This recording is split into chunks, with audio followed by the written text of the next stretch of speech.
Hi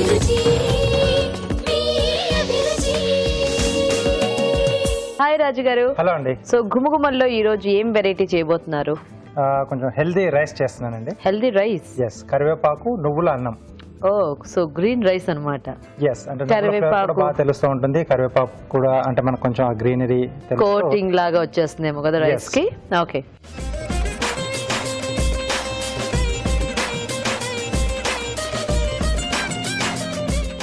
okay. మరి కరివేపాకు నువ్వుల అన్నం తయారీకి కావాల్సిన పదార్థాలు ఏంటో చూద్దాం. కరివేపాకు నువ్వుల అన్నం తయారు చేయడానికి కావాల్సిన పదార్థాలు: కరివేపాకు 1 కప్పు, బాస్మతి బియ్యం 1 కప్పు, నువ్వుల పొడి 2 టేబుల్ స్పూన్లు, నువ్వులు 1 టేబుల్ స్పూన్, జీలకర్ర 1 టీ స్పూన్, ధనియాలు 1 టీ స్పూన్, ఎండుమిరపకాయలు 2, వెల్లుల్లి రెబ్బలు 4, చింతపండు కొద్దిగా, పోపు దినుసులు 1 టీ స్పూన్, తరిగిన పచ్చిమిరపకాయలు 3, ఉప్పు తగినంత, పసుపు చిటికెడు, కొత్తిమీర కొద్దిగా, నూనె 2 టేబుల్ స్పూన్లు. స్టార్ట్ చేద్దామా రాజు గారు? ఓకే అండి. సో ముందుగా కరివేపాకు పొడి చేసుకుందాం. కొద్దిగా ధనియాలు, ఓకే, ఎండుమిరపకాయలు,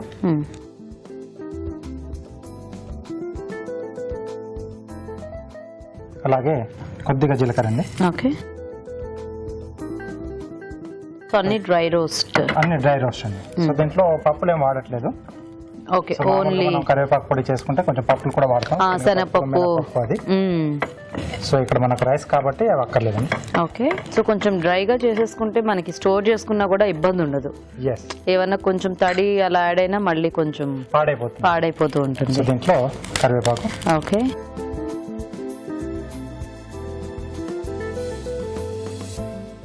ఇది కొంచెం వేడితే సరిపోతుంది. సో చల్లబడితే మనకు అది కొంచెం క్రంచిగా వచ్చేస్తుంది. అప్పుడు మనం మిక్సీ పట్టేసేయచ్చు. ఓకే,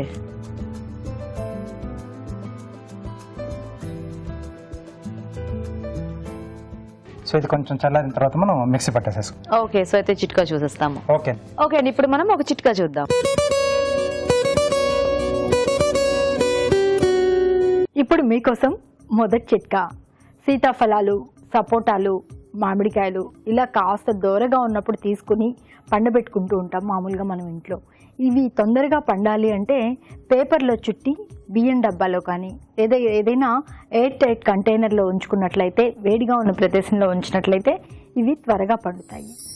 ఓకే, చిట్కా చూసేసారు కదా. సో రెడీయా రాజు గారు? ఓకే అండి.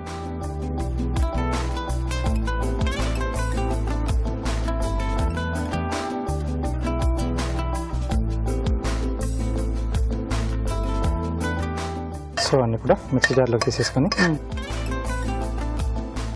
దీంట్లో కొద్దిగా చింతపండు, ఓకే, కొద్దిగా వెల్లుల్లి రెబ్బలండి. సో ఇవన్నీ కలిపేసి మనం పొడి కొట్టేసుకుందాం.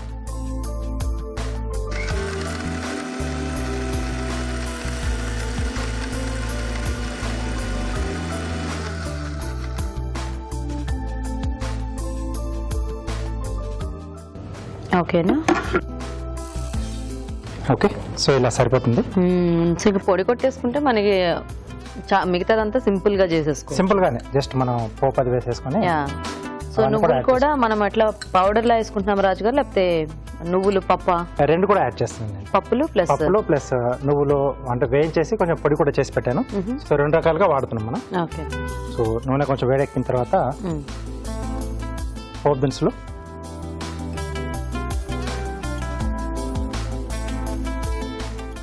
సో దీంట్లోనే పచ్చిమిరపకాయలు, ఓకే,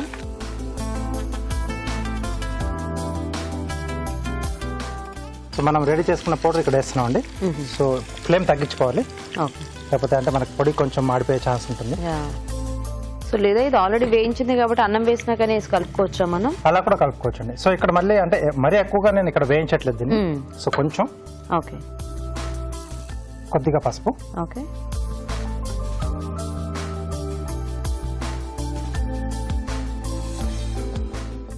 సో దీంతో పాటుగా సరిపడా ఉప్పు ఇక్కడ యాడ్ చేసుకుంటున్నాం. సో ఇప్పుడు మనం ముందుగా ఉడికించుకున్న బాస్మతి రైస్,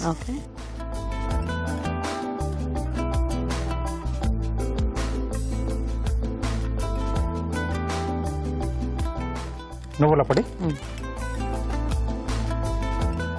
అలాగే వేయించిన నువ్వులండి. ఓకే,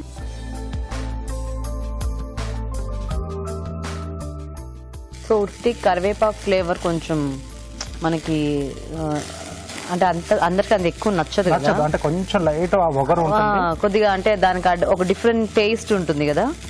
అలాంటి వాళ్ళు కొంచెం ఇట్లా నువ్వులు ఏమైనా యాడ్ చేసుకుంటే కాస్త ఆ వగర అది తగ్గుతుంది. నువ్వులు కానీ లేకపోతే వేరుశనగ పలుకులు కొంచెం పొడిలా కానీ అవును ఏదైనా కొంచెం మనం అడిషనల్ గా యాడ్ చేస్తే బాగుంటుంది, కొంచెం డిఫరెంట్ టేస్ట్ కూడా యాక్చువల్ గా. ఎస్.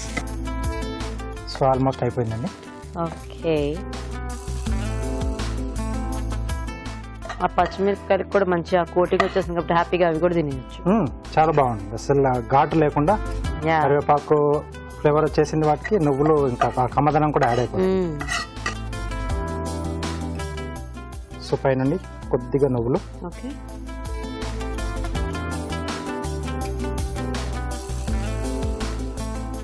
కొద్దిగా కొత్తిమీర. కరివేపాకు రైస్ కూడా కొత్తిమీర లేకపోతే ఫినిషింగ్ కొంచెం ఆ కొత్తిమీర ఫ్లేవర్ తగిలితేనే బాగుంటుంది. So ready. సో మరి వేడివేడిగా రైస్ రెడీ అయిపోయిందండి. టేస్ట్ చూసే ముందు తయారీ విధానం ఇంకోసారి చూద్దాం. కరివేపాకు నువ్వుల అన్నం తయారు చేసే విధానం. ఒక పాన్ లో ధనియాలు, ఎండుమిరపకాయలు, జీలకర్ర, కరివేపాకు వేసి వేయించి మిక్సీ జార్లోకి తీసుకోవాలి. దీనిలో చింతపండు, వెల్లుల్లి రెబ్బలు వేసి మిక్సీ పట్టి పొడి సిద్ధం చేసుకోవాలి. పాన్ లో నూనె వేసి పోపు దినుసులు, తరిగిన పచ్చిమిరపకాయలు, ముందుగా సిద్ధం చేసుకున్న కరివేపాకు పొడి, పసుపు వేసి వేయించాలి. దీనిలో ఉప్పు, అన్నం, నువ్వుల పొడి, వేయించిన నువ్వులు వేసి బాగా కలుపుకోవాలి. ఆపై కొత్తిమీరతో గార్నిష్ చేసి సర్వ్ చేసుకుంటే కరివేపాకు నువ్వుల అన్నం రెడీ.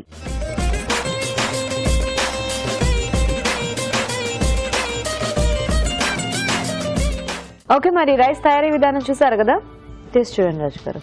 మంచి స్మెల్ వస్తుంది.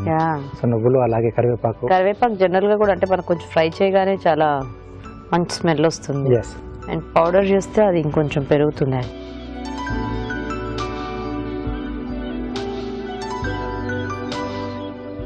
నువ్వులకు కూడా మంచి ఎక్కువ స్ట్రాంగ్ ఫ్లేవరే ఉంటుంది కాబట్టి తినేటప్పుడు అంటే స్మెల్ మనకి ఆ కరివేపాకు వస్తున్నా నోట్లో పెట్టుకోగానే టేస్ట్ మటుకు ఎక్కువగా నువ్వులకు తెలుస్తుంది. బాగుంది.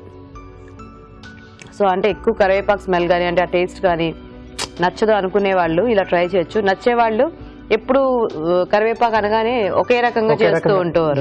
అప్పుడప్పుడు కొంచెం చిన్న చిన్న ఇలా చేంజింగ్స్ చేసుకుంటే బాగుంటుంది. కొంచెం టేస్ట్ లో కూడా కొంచెం వెరైటీగా అనిపిస్తూ ఉంటుంది. అండ్ ఇలాంటి వాటికి ఏంటంటే మనకి కాంబినేషన్స్ కూడా ఏమీ అక్కర్లేదు, హ్యాపీగా ఉట్టిది అలా తినేసేయచ్చు కాబట్టి వేడివేడిగా తింటే బాగుంటుంది. అంటే మెయిన్ గా ఇలాంటి రైస్ ఐటమ్ ఏంటంటే మనకు వేడిగా తింటేనే బాగుంటుంది. అవును, లేకపోతే ఆ నువ్వులు అంతా మళ్ళీ మనకు చుట్టుకుపోయినట్టు అవుతుంది, కొంచెం అలా స్టిక్కీగా ఉంటుంది. బాగుంది రాజు గారు, nice idea. Thank you. So చూసారు కదండి కరివేపాకుతో అండ్ నువ్వుల కాంబినేషన్ లో రైస్ ఐటమ్, మీరు కూడా ట్రై చేయండి. మీకోసం మరో చిట్కా. పచ్చి బఠానీలు సీజనల్ గా దొరుకుతూ ఉంటాయి. ఇవి చాలా టేస్టీగా ఉంటాయి, ఇందులో ఫైబర్ కంటెంట్ ఎక్కువగా ఉంటుంది, ఆరోగ్యానికి మంచిది కూడా, కాబట్టి అందరూ కూడా ఎక్కువగా తింటూ ఉంటారు. మరి ఇవి చాలా రోజుల పాటు తాజాగా ఉండాలి అంటే బఠానీలు ఒలుచుకున్న తర్వాత వాటిని పాలిథిన్ కవర్లో చుట్టి డీప్ ఫ్రీజర్లో కనుక నిల్వ ఉంచుకున్నట్లయితే నెల రోజుల పాటు కూడా తాజాగా ఉంటాయి.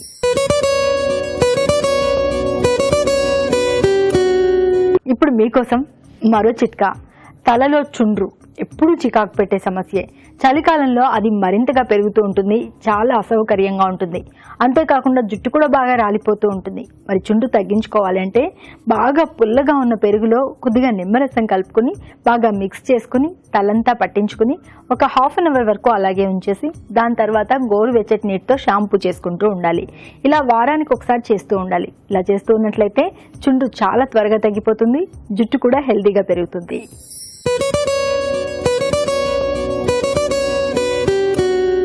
ఇప్పుడు మీకోసం మరో చిట్కా. దోమలు, చీమలు ఇలా క్రిమి కీటకాలు కుట్టినప్పుడు ఆ ప్రాంతంలో వెంటనే దద్దుర్లు వచ్చేస్తూ ఉంటాయి. ఒక్కొక్కరి స్కిన్ టైప్ని బట్టి కొంతమందికి బాగా ఇరిటేషన్గా ఉంటుంది, మంటగా ఉంటుంది, దురదగా ఉంటుంది, అలాగే ఎర్రటి మచ్చలు ఏర్పడిపోతూ ఉంటాయి. ఇలా కాకుండా ఉండాలి అంటే మంచి ఆముదం తీసుకుని ఆ ప్రాంతంలో వెంటనే కనుక కాస్త మృదువుగా మర్దన చేసినట్లయితే ఈ దద్దుర్లు ఇలాంటి ఇరిటేషన్స్ అన్నీ కూడా చాలా వరకు తగ్గుతాయి. ఒక మాటలో చెప్పాలంటే చాలా వరకు రిలీఫ్గా ఉంటుంది.